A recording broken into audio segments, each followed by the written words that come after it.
Good morning, students. How are you all? Hope you all are fine. Hope you are learning or reading your lessons also. Even if you are not able to attend the class at the same time, at least after that time also you can read. Okay, you can listen to the video and you can read the textbook. Okay, students, don't forget to read it because the full portion is included for the exam, half-yearly exam. I may not be able to complete the full portion in commerce. Okay, at least I am planning to complete around 25 lessons. Now we are in the 21st lesson. Okay, 4 more lessons I will complete. I may complete full, don't know, but for the question paper I am going to prepare questions up to lessons 25. Okay. Now in commerce we are going to learn the conditions and warranties related to the Sale of Goods Act. We have studied what is that contract of sale and what is the meaning of goods and what are the types of goods. Okay, now in the sale, what is the condition and warranty? Warranty you might have heard, isn't it? That guarantee, warranty. This warranty is little different from that guarantee card. Okay, then what are conditions? So condition means the seller cannot put any that open condition. This condition is little different. Okay, here in under the Sale of Goods Act, what is the meaning of this condition? Here you have to think about the contract of sale. Okay, so it is a stipulation to the contract of sale. Okay, that is called a condition. That means for that without that stipulation we cannot have that contract. Okay, that for example, if we are going to purchase the goods, that goods must be of good quality and what we are expecting, what we have demanded, maybe the number or the quality, it should it should serve the purpose for which the buyer is buying that good. Okay, that is the stipulation. Okay, so that is main purpose for the sale, for the contract. Okay, that is stipulation, that is the main purpose for the contract. And without this condition we cannot purchase, we cannot agree with the contract. Okay, the contract will be cancelled if the condition is not fulfilled. Okay, if they break the condition, then the contract also will be cancelled. Okay, here one example is given. A person is agreeing to purchase a motorbike from a dealer or from a second hand dealer. To purchase the motorbike, that should serve that his main condition. What is the condition? That it should get the mileage of 55 mile per hour. Okay, per liter. Okay, 55 kilometers he has to get for a liter. But and he has also demanded that should be in one color, particular color. But here maybe the, for example, red color. Okay, 55 kilometer per liter, and that bike should have the color in red. But that seller is having a color with the blue, but the mileage is 55. So here we should understand the which one is very important, the mileage, isn't it? For per liter he could run around 55 kilometer. So that is the main purpose and main condition of the buyer. So that is the stipulation for the contract, and that color is the warranty. He can, that gives not much importance for the sale of goods. If he doesn't need that color, he can change the color of the car or the bike, isn't it? So that is called the warranty. So now you might have understood what is a condition and warranty. Here it is the main purpose of the contract is the stipulation, that is the condition. Here it does not give main purpose, it is collateral purpose. That we can say the second purpose. Okay, doesn't, it is not that we can say secondary purpose, not the main purpose. The secondary purpose is called the warranty. Okay, and then some of the differences also given, you have to learn these differences. Okay, here condition, here warranty. What is the meaning of condition? It is a stipulation, okay, that is very essential for the purpose of contract of sale. Here this also is stipulation which is not the essential for the main purpose, but we can say that word collateral to the main purpose. Okay, it supports the main purpose. Okay, that is the meaning. Second one, the importance. We know it is very essential for the contract. Okay, if they break the condition, the contract also will get cancelled. But it is not, isn't it? It is secondary importance.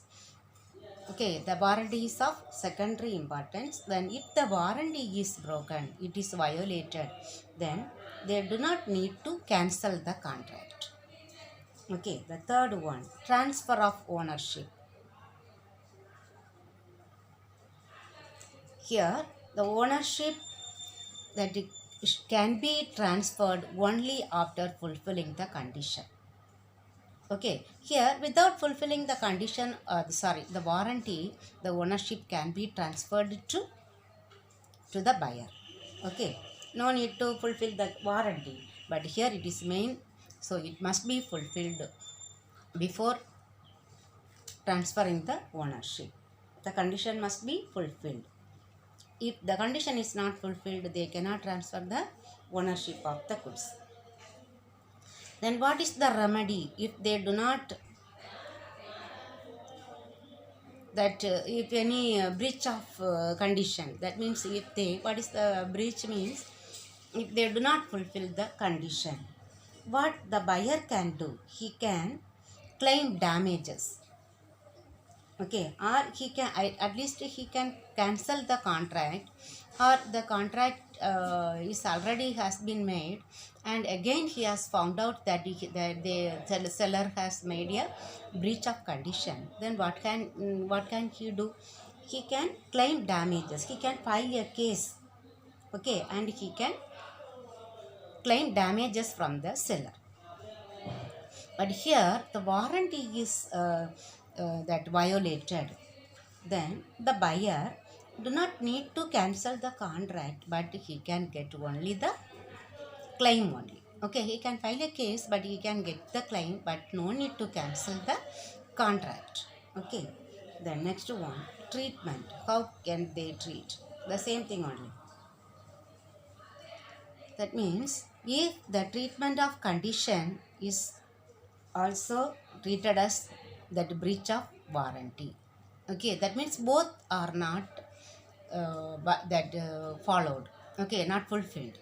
Breach of condition means that is breach of warranty also, but we cannot say breach of warranty is a breach of condition, because condition may be fulfilled, the warranty cannot be fulfilled. But if the condition is not fulfilled, that means the warranty is also not fulfilled. Okay, now we will learn the another heading, implied conditions and warranties.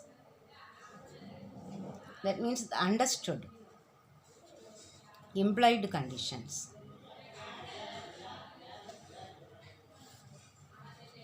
Here that open condition, okay, that means they are saying, okay, that it should serve the purpose.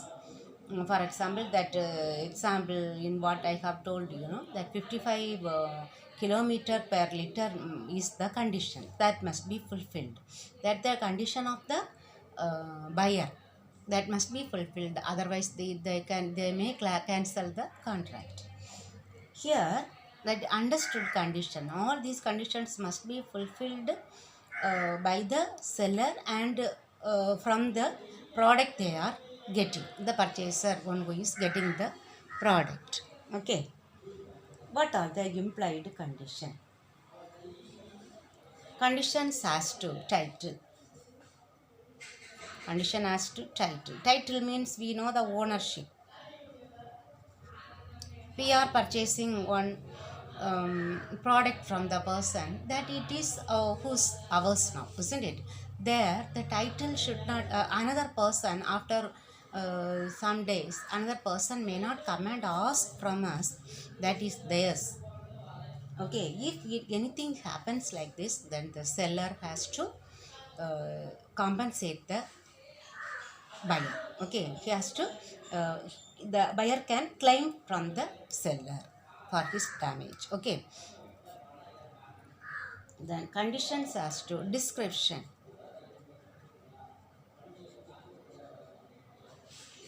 The description will be given, isn't it, that related to the product. They may describe this will last long for around 5 years, that guarantee is there. Okay, if they describe about, the seller describes about the product, that must be fulfilled what he has described. Okay, when he, at the time of he sign or agreeing with the contract, that description must be fulfilled. Okay, that is also one implied condition. Then sale by sample. Nowadays most of the that is sale they will be done by showing the samples, isn't it? So, as per the sample, the product that goods which are supplied by the seller must be as per the samples they have shown to them. Okay, then conditions as to quality. The quality also must be as per the quality they have agreed. The quality may not, for this one we can say the example that we purchase the goods through online, isn't it? The quality that we are seeing in the a picture, what is, or that image what is shown in the by the company will be very good, but once we purchase and open the package only, we know that the quality is not as per the quality they are showing, isn't it? So that also must be good as they show in the sample. Okay, that quality must be good. Then conditions as to merchantability. Merchandise.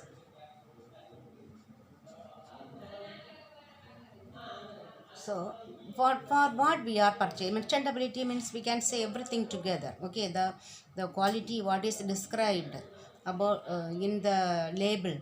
Okay, it must fulfill the purpose for which we are purchasing, and the quality must be good, and as it should be as per the sample. The merchandise means the goods that should serve for the purpose for what we are purchasing. Okay, that sometimes that the that saffron flour we may purchase, isn't it? It is looking like the saffron, but if we put in the milk, it may not change the color, isn't it? Original flour, it will change the milk into yellow color, isn't it? But if it doesn't change the color, that means that doesn't serve for the purpose for which we are purchasing, isn't it? That is called the merchantability. Then condition as to wholesomeness. Wholesomeness.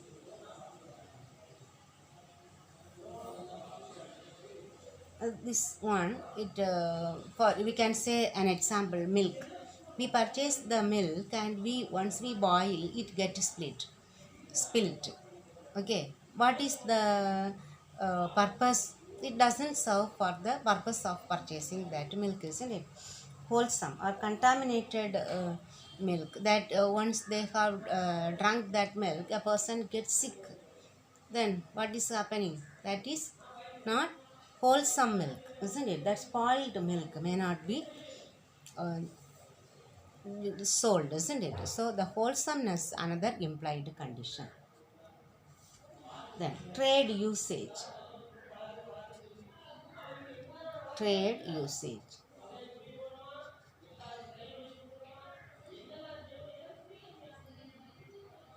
Then sometimes thing may be sold, and they have to explain what are the defects that is available in the product.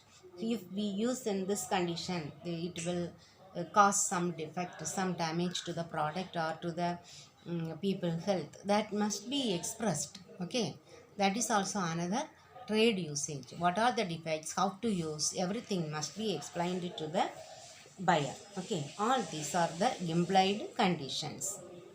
Now, what are the implied warranties?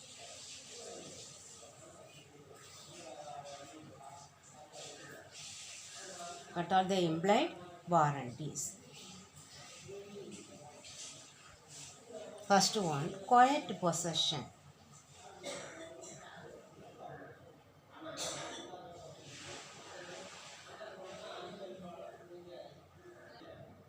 This is also related to the title. Okay, condition as to title.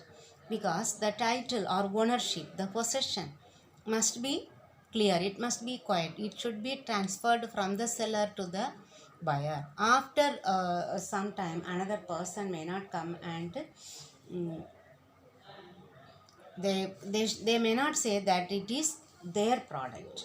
Okay, so they may not come and fight for the title of that goods. That one is the quiet possession.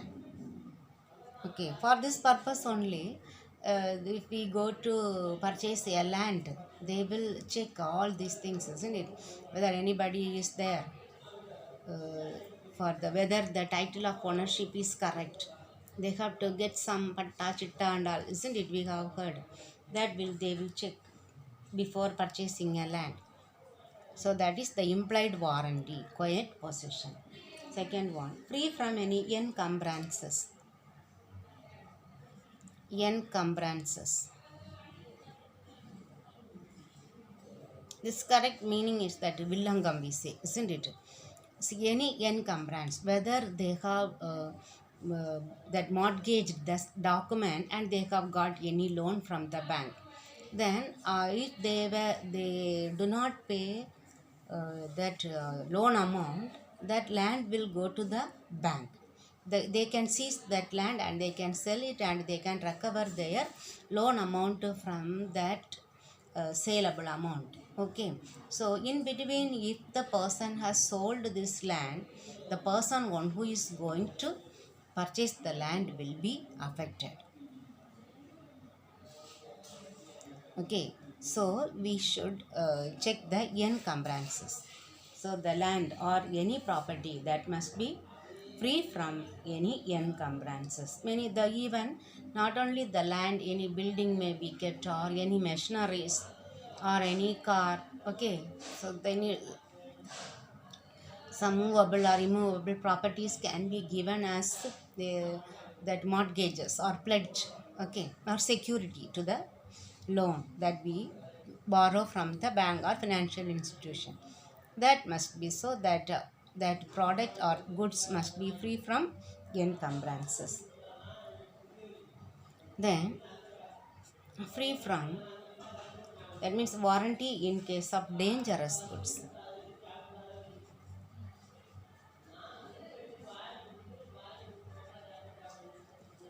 Here dangerous goods already we have that studied as in trade usage, they have to explain about everything. Okay, in the same case, any dangerous goods that may cause damage to the life of the buyer or the property of the buyer must be explained clearly by the seller to the buyer. That is the warranty in case of dangerous goods, how to use that particular product. Otherwise what will happen? So because the purchaser may be ignorant of any those dangers, isn't that must be explained by the seller to the buyer. Okay, might have understood now the implied warranty and implied conditions. The next heading we will learn related in the next third heading, unpaid seller.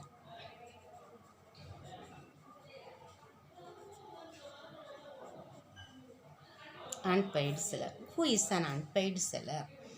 if the seller is not paid fully. Okay, that means the buyer has not paid either fully or a part of payment. Okay, so that seller we can call an unpaid seller. Okay, maybe he has not, he may drew a bill of exchange, and that bill of exchange has been dishonored, or a check. Okay, check he has drawn, but that check has been dishonored. First they have given, but after 2-3 months only they will come to know, once they discount the same bill in the bank or the check in the bank, when the bank send that same check or bill of exchange to the buyer's bank, only they will come to know, the seller will come to know it has been dishonored. So these people, this seller can be called as whom? The unpaid seller. Okay. Here the seller means that actual seller also we can say, or the dealer, okay, or agent of the seller, or one that consignee, the person who is selling the goods for the consignor. Okay, so all these persons are called sellers. So if a seller is not paid fully, that means the price of the goods are not paid fully to the seller, then that seller is called unpaid seller. So here we are going to learn what are the rights that unpaid seller has. If the goods are not paid, okay, if the value of the goods are not paid fully, what the seller can do? Okay, here under two headings we are going to learn. First one,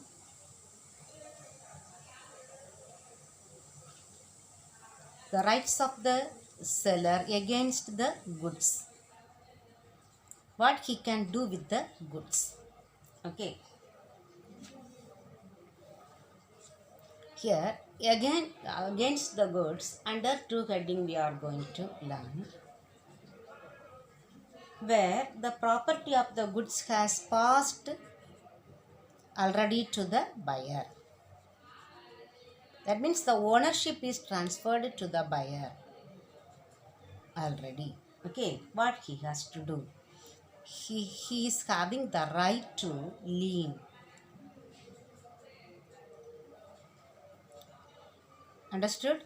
If their seller is not paid fully, what he can do with the goods? Okay, and already the ownership is transferred. What he can do? He can, what is the right to lien means? He can retain the goods back. Okay, he can get the goods back. He can retain the goods till he pays the last payment. Till he pays fully, the seller has the right to retain the goods. Do not need to give the goods fully to the buyer. Okay. Then another right he has, if the goods are on the way, okay, if they are in transit, okay, in transit, he can stop that goods in transit.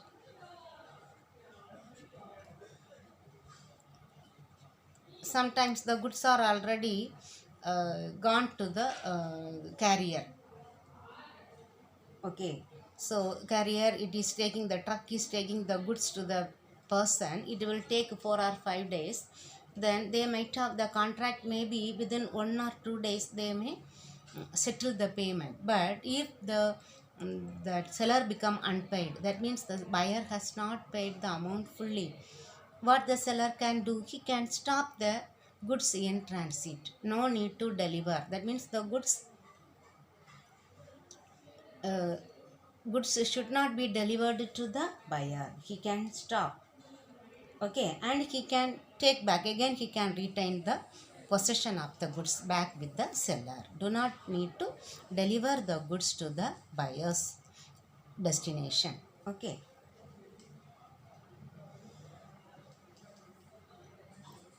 Another right he has, right of resale.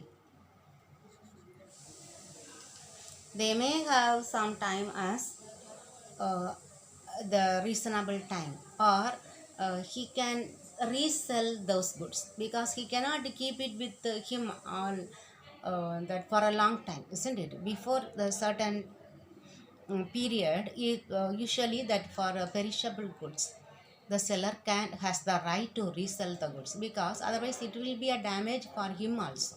It will be a great loss for him if he does not sell the goods, isn't it?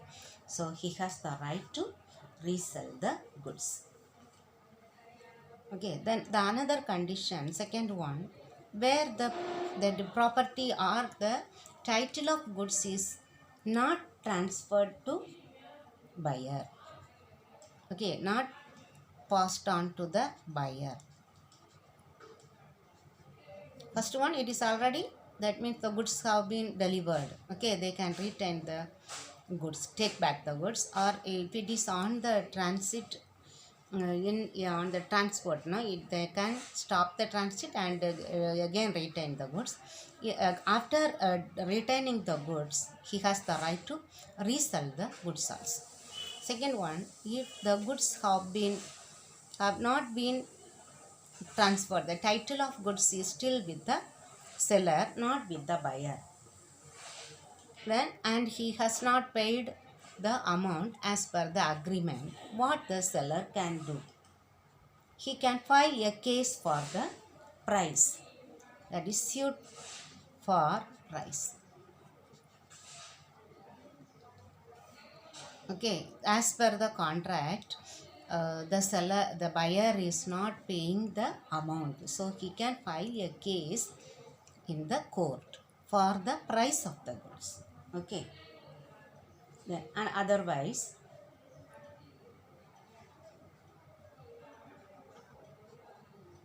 he can file a case, okay, suit for damages for non-acceptance.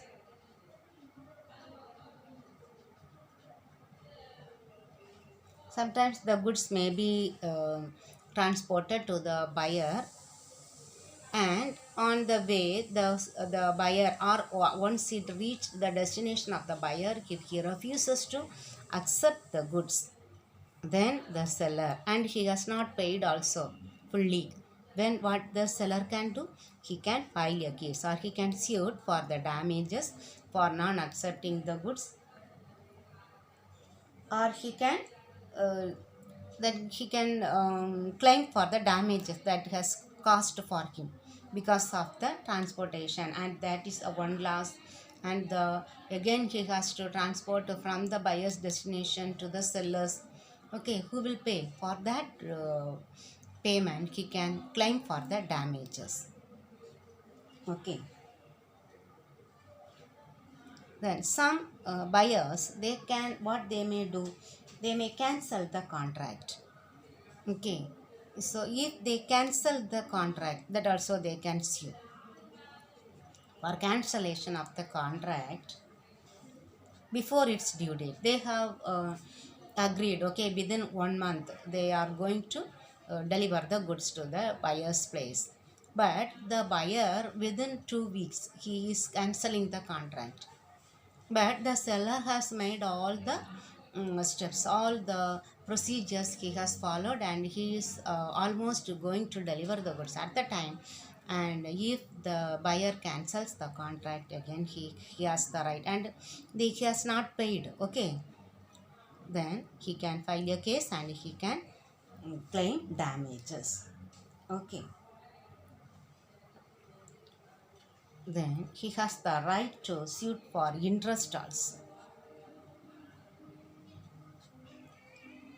and along with the purchase price, they will add some more amount as the interest also, maybe for months or years, the without any that amount may not be paid, it's a long delay in the payment, they can file a case for the interest of that amount also.